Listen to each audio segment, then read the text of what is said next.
Je veux vous dire quelque chose. Quelque chose de très utile. Actuellement, je suis avec une jambe et un bras cassés, assis dans une vieille maison en ruine. Mais peu importe pour l'instant, j'ai quelque chose de plus important en tête. Pour commencer, mes amis et moi étions ivres quand c'est arrivé. J'étais le moins ivre de la bande et également le seul qui se souvient de l'accident.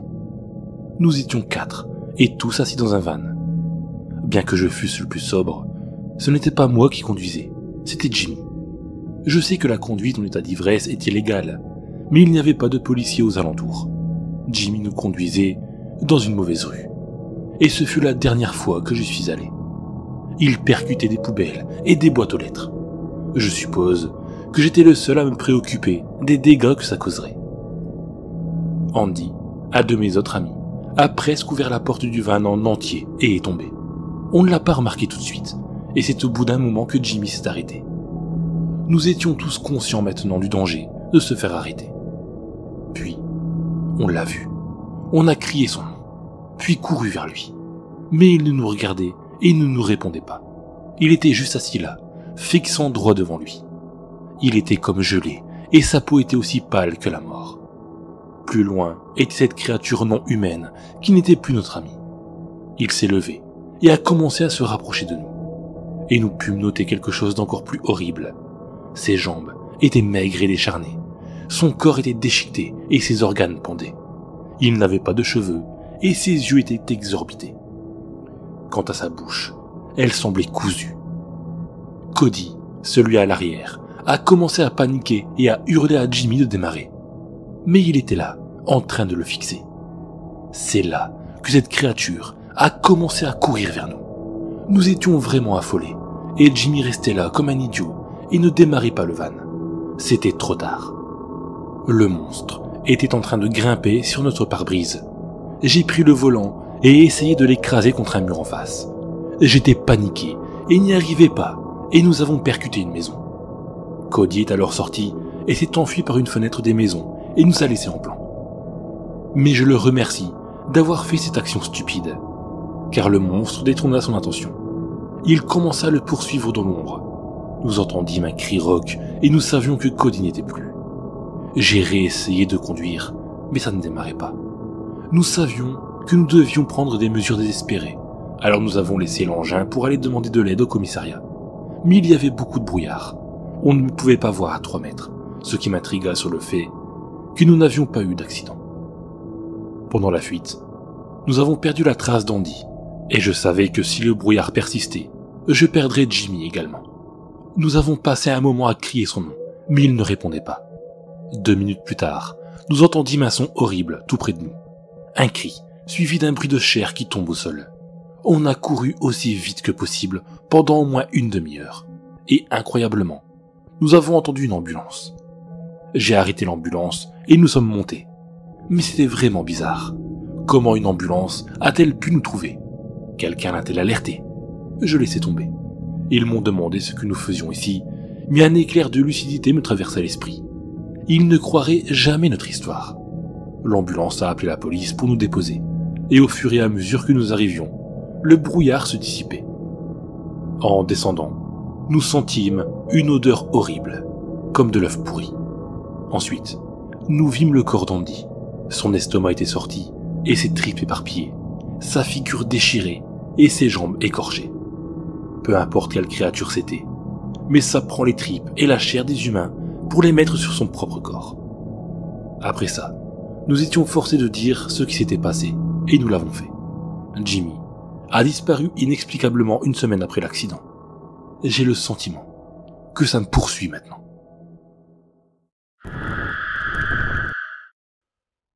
Il existe une légende chez les personnes âgées de mon village. Il y a longtemps, aux alentours de la Seconde Guerre mondiale, il y avait une maison avec un médecin. Ce médecin s'est installé là quelques mois avant le début de la guerre et s'est fait très vite remarquer par son fort caractère nationaliste, sa haine de l'Allemagne et son attachement à la France. Il était quelqu'un de très gentil, très serviable, prêt à tout. Et puis un jour, mon village est bombardé. Des nazis entrent quelques heures plus tard dans les rues et s'emparent de la plupart des maisons. Une famille de 4 juifs en fuite chez eux trouve refuge chez le médecin, qui les héberge dans sa cave un peu sombre, un peu humide. Tout s'y passe bien. Les nazis ne viennent pas les trouver, et le médecin les nourrit constamment.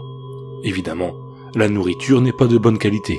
Les légumes sont trop mûrs, et le peu de viande qu'ils ont, à peine 1 ou 2 bouchées par personne de temps en temps, c'est de la carne, et elle aussi immangeable que les légumes. Hors de question de sortir de là. Pour ce qui est des besoins naturels d'excrétion, et il fallait se débrouiller, et parfois vivre avec ses étrons, dans un coin de la cave. Il faisait assez noir pour ne pas le remarquer, mais très vite, l'odorat faisait le travail à la place de la vue. Cet enfer a duré assez longtemps. La nuit, juste avant la libération, la famille de Juifs reçoit une quantité phénoménale de viande. Cette fois, de bonne qualité. En une nuit, tout est mangé. Le médecin est même descendu dans la cave pour apprécier ce mets en compagnie de la famille. Enfin, vient la libération quelques heures plus tard. La famille de Juifs était restée 3 ans dans la cave au total. En voulant remercier le médecin, ils se sont rendus compte que ce dernier avait fui. Soit. Quand les médecins anglais ont fait des tests sur les Juifs de la cave pour vérifier s'ils étaient en pleine forme, ils ont retrouvé la fameuse carne dans l'estomac. Les 2 médecins qui auscultèrent la famille n'en revirent pas leurs yeux. Pendant 3 ans, les Juifs avaient été nourris de viande humaine, issue de cadavres des 5 fils du médecin, que ce dernier avait vraisemblablement assassinés et conservés avec lui. Leurs restes non comestibles ont été retrouvés enfouis dans le jardin, tandis que le congélateur contenait encore des pièces de viande. Cela leur avait toujours été caché. Mais le comble de l'horreur, c'est l'analyse plus poussée de cette viande. Il s'avère qu'une partie des restes congelés appartenait au médecin lui-même et que le dernier repas des Juifs dans cette cave fut constitué de son foie et de son cœur. Alors une question se posa, et est toujours sans réponse aujourd'hui. Comment a-t-il pu nourrir les Juifs alors que sa propre viande faisait partie de ce qui était distribué? Comment a-t-il pu partager son dernier repas avec la famille alors que ce repas était fait de ses propres organes vitaux? Depuis, on dit dans mon village de ne jamais manger la viande qui nous est offerte par un voisin. On ne sait pas de quel animal elle provient. Salut Laurent, ça fait quelques jours qu'on n'a pas de nouvelles de toi. Et vu que tu ne réponds pas sur ton portable, j'ai décidé de t'envoyer un mail. Ça me rassurait que tu répondes et que tu me dises comment tu vas et quand tu reviens. Salut Damien. Tu as eu raison de m'envoyer un mail, car j'ai pété l'écran de mon téléphone. Je vais devoir racheter un bientôt. Je te préviendrai si je change de numéro. Disons que personnellement, ça va pas fort depuis quelques jours. J'ai chopé une sorte de grippe gastro assez sévère, et j'ai eu le jackpot, question symptômes. Fièvre à 40 degrés, nez qui coule, tout à m'en fêler une côte, nausées, vomissements, diarrhée, évanouissement, bref hallucination. J'ai jamais autant douillé pour aller chez le docteur Nollet à vrai dire. Là, ça va mieux. Mais il m'est arrivé un truc assez bizarre qui m'a fait un peu flipper quand je me suis rendu là-bas. Je vais t'en parler un peu plus bas. Mais j'aimerais que ça reste entre nous, parce que je n'étais pas franchement dans mon assiette après ça. Comme je te disais, je n'étais pas franchement bien. J'avais réussi à prendre un rendez-vous mardi à 14h, grâce à l'agenda vocal du docteur Nollet. Et je m'étais bourré de médicaments afin d'essayer de limiter mon état. Je sais ce que tu penses de l'automédication, mais crois-moi que quand tu te vides de 3 façons différentes et que tu dois passer presque 1 heure hors de chez toi, tu prends de quoi tenir. Bon, je te passe la marche pour y aller.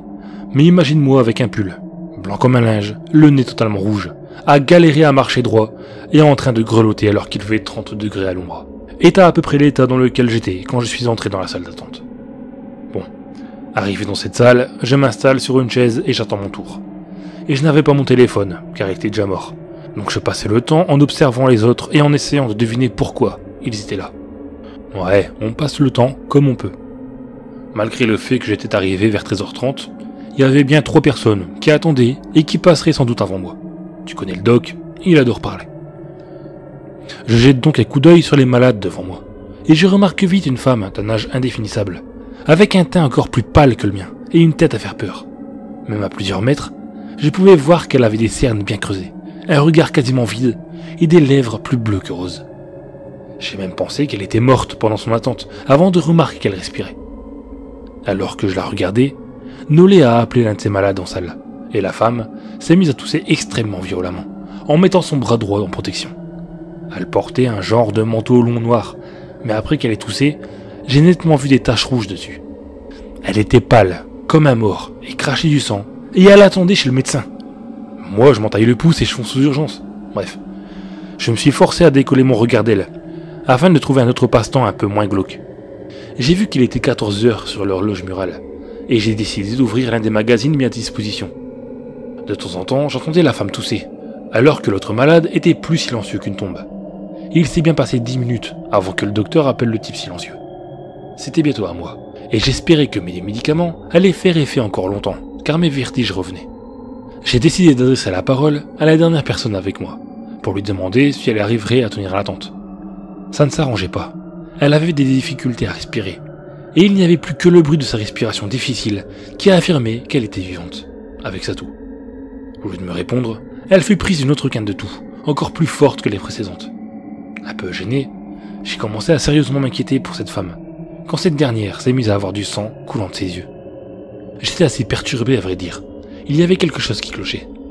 Ces symptômes étaient trop importants pour qu'elle se permette d'attendre là. Le médecin aurait dû la remarquer bien avant. Après plusieurs minutes, Nolé est venu chercher un nouveau patient dans la salle d'attente, et à ma grande surprise, c'est moi qui l'a appelé. Je me suis levé pour lui dire que la femme avec moi avait un état plus grave que le mien, et qu'elle devait passer avant moi. Mais j'ai fait un malaise et j'ai perdu connaissance. Bon, selon le doc, je me suis levé et je me suis couché directement au sol devant lui, ce qui était assez inquiétant. Après avoir repris mes esprits, je lui ai demandé de s'occuper de la femme qui était dans la salle avec moi, en lui expliquant qu'elle avait sans doute besoin de plus de soins que moi. Le docteur m'a regardé un peu perplexe, et il m'a répondu qu'il n'y avait personne dans la salle d'attente avec moi, et encore moins quand je me suis écroulé. Les morts se relèvent ce fameux soir où les gens s'amusent et se déguisent, les âmes finissent morcelées, scellées lorsque l'enfance se brise. Horreur, mystère, un banc glacial, je vais trembler jusqu'en Antarctique. Les gens d'urbaine, creepypasta, c'est l'heure du récit fantastique.